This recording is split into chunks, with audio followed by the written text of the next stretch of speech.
Good day, everybody. Hope everybody's doing good. Appreciate the 1 or 2 of you who'll be watching this video. We're going to do a review on Squid Game. If you're new to our channel, we mostly do reviews off of fantasy, off of books, I should say, TV series, and movies. And we mostly cover like fantasy and science fiction. I should also say we do anime.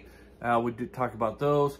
Sometimes it's just me. Other times I'll do a video with with my sons, maybe both of them. But that's basically what we do. You can check out our material just to see what we're really about.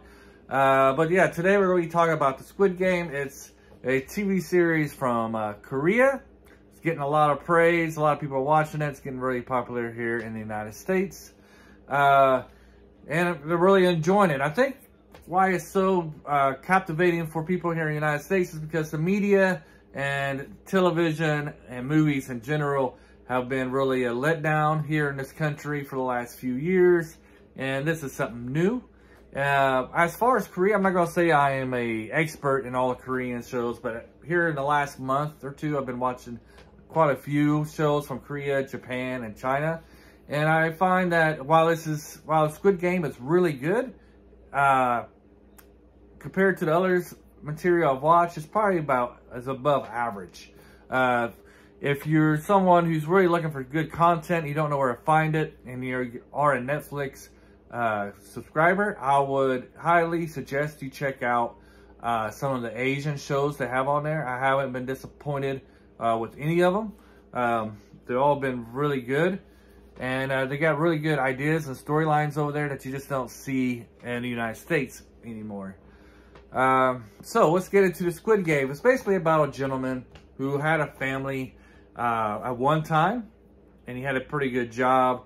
And because he kind of went against his employers, he went on strike, he lost his job, kind of went to a downhill spiral. To make up for his money deficiencies, he started having a gambling problem, which caused him to get a divorce and lose his and he doesn't get to see his daughter very often anymore. So that's where he's at, and he gets accumulated this huge debt, which led him to take this more of a drastic measure and try and get this money back. So he joins this game that he doesn't really know anything about. When he first joins it, he believes that it's just a regular game where you can win or lose, but he doesn't realize until it's life or death situations. A lot of people have been commenting on Squid Game about its social message about the rich and the poor and the differential between that. That's not really what separates the Squid Game from other television shows or movies. You see those things, that story type, that trope in many different other movies. So it's just one of the commentaries that it makes, but it's very minimal. They like to point out the fact that one of the characters is from North Korea, and she talks about how North Korea is really bad, but South Korea also has this dystopia part.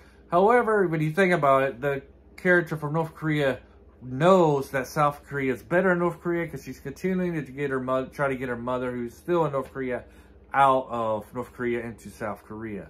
But that's not, like I said, that's not what really separates Squid Game and makes it so good. What makes Squid Game good is that you follow basically 5 characters. You have your main character, but you got your 4 or 5 other different characters, and each character are people you either really like, and you're really rooting for to make it through these games, or you really dislike.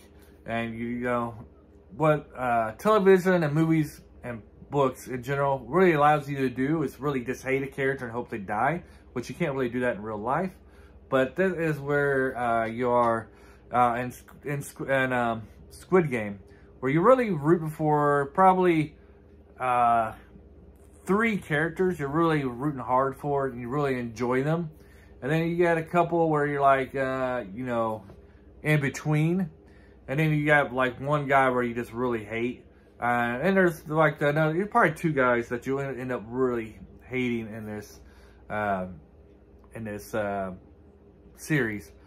Now, what really separates this is that even the people you root for, the show puts these people in some hard decisions where they got to really choose between what's right and what's wrong. And sometimes these choices they make are, you know, neither choice is either good or really bad.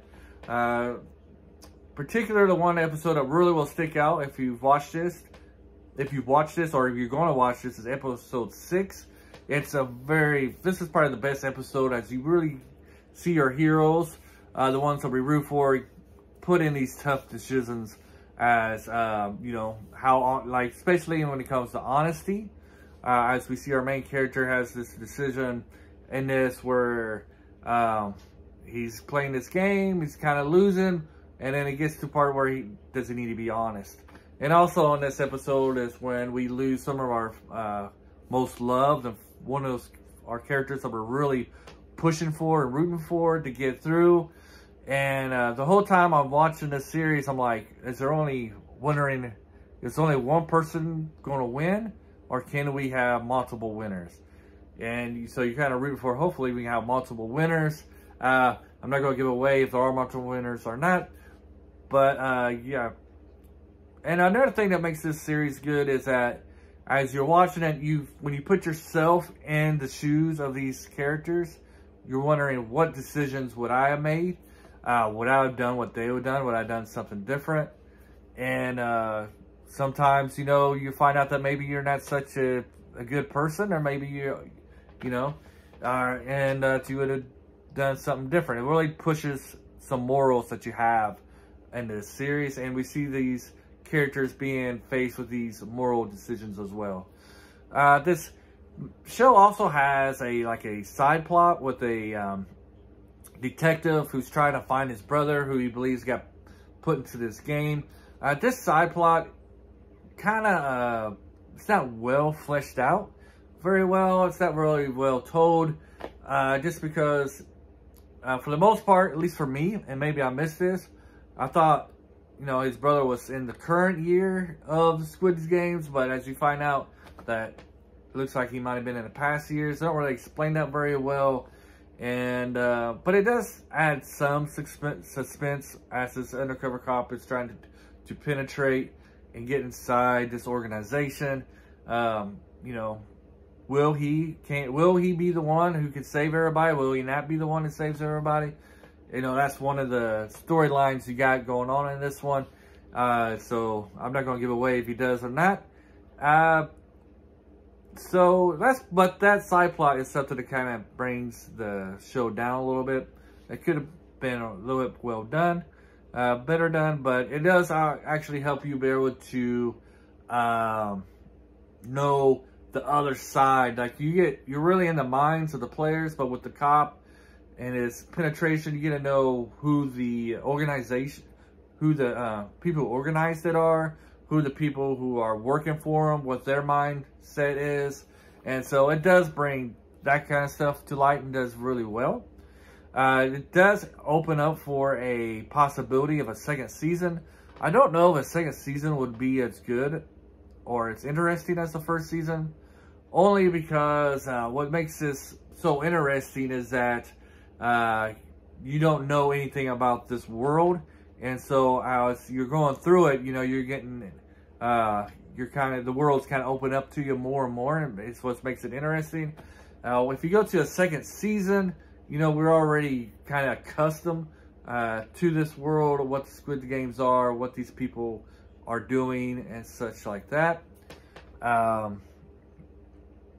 But, you know, if they do a second season, I probably would watch it. It would be nice if it was through the eyes of different characters. Hopefully that part's not giving anything away. So yeah, so on if you're new, we usually do a grading scale of don't recommend, recommend with caution, and highly recommend. I would, depending on what kind of, if you're somebody who doesn't like gore, there's like bloody scenes in this one, I probably would say recommend with caution. Otherwise, I would say, yeah, I would recommend this. I think you would enjoy it. It is suspenseful, got a lot of mystery. You got a lot of characters that you can relate to and you root for, and you got your villains are very, you know, people that you really don't like, and that you can feel free to hate them, and makes you ask a lot of questions about yourself, like what would you do to win a game? How far would you go? How far would you go and push the morals that you have to survive? This is very good. I think the most heroic person in the series happens in episode 6. You have somebody who really just sacrifices himself so somebody else can go forward. Yeah. So I hope you enjoyed this.